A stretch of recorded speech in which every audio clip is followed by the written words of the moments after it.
యెహోషువ 11వ అధ్యాయము.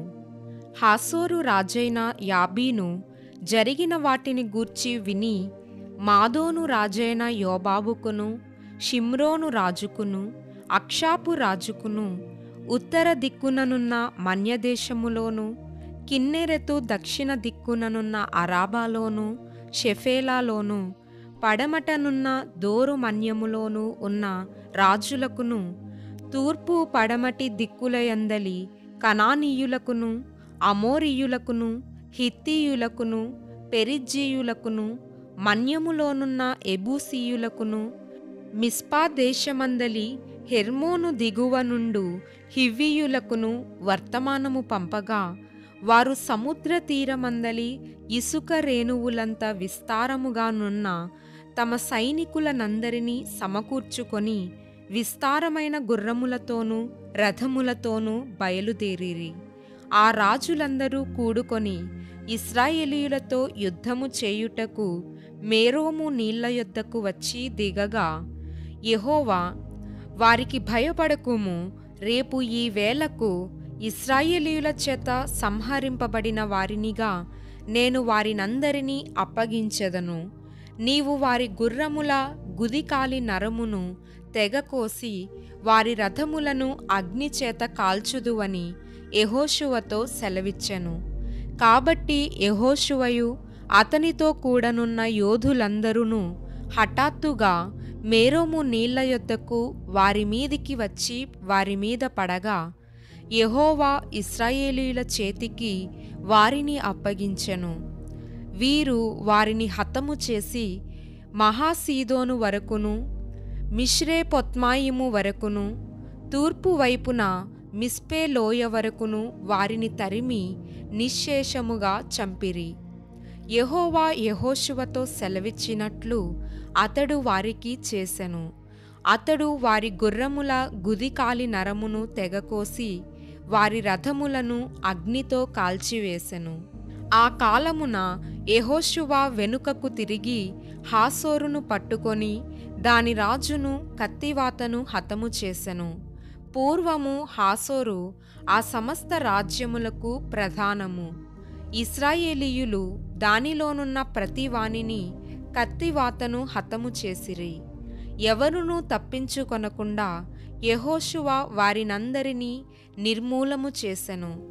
అతడు హాసోరును అగ్నితో కాల్చివేసెను. యెహోషువ ఆ రాజులనందరినీ హతము చేసి వారి పట్టణములను పట్టుకొని కొల్లబెట్టెను. యెహోవా సేవకుడైన మోషే ఆజ్ఞాపించినట్లు అతడు వారిని నిర్మూలము చేసెను. అయితే యెహోషువ హాసోరును కాల్చివేసెను గాని మెట్టల మీద కట్టబడియున్న పట్టణములను ఇశ్రాయేలీయులు కాల్చివేయలేదు. ఆ పట్టణముల సంబంధమైన కొల్ల సొమ్మును పశువులను ఇశ్రాయేలీయులు దోచుకొనిరి.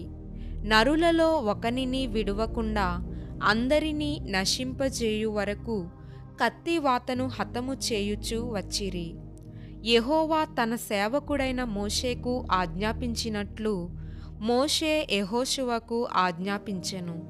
యెహోషువ అలాగే చేసెను. యెహోవా మోషేకు ఆజ్ఞాపించిన వాటన్నిటిలో ఒకటియు అతడు చేయక విడువలేదు.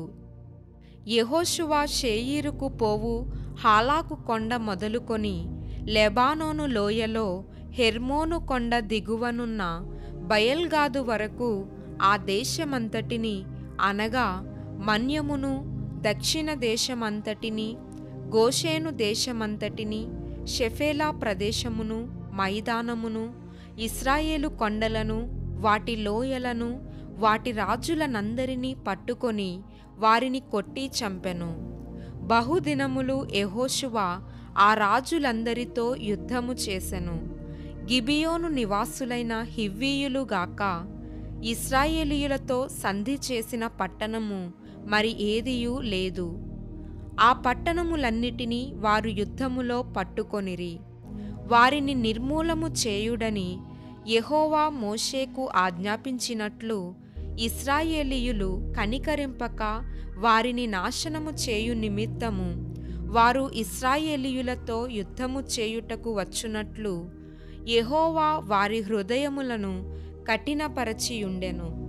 ఆ కాలమున యెహోషువ వచ్చి మన్యదేశములోను అనగా హెబ్రోనులోను, దెబీరులోను, అనాబులోను, యూదా మన్యములన్నిటిలోనూ, ఇశ్రాయేలీయుల మన్య ప్రదేశములన్నిటిలోనూ ఉన్న అనాకీయులను నాశనము చేసెను.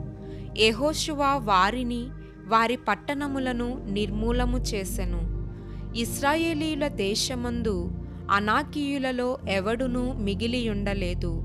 గాజాలోను, గాతులోను, అష్డోదులోను మాత్రమే కొందరు మిగిలియుండిరి.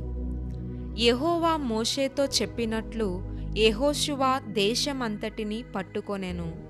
యెహోషువ వారి గోత్రముల చొప్పున ఇశ్రాయేలీయులకు స్వాస్థ్యముగా దానినప్పగించెను.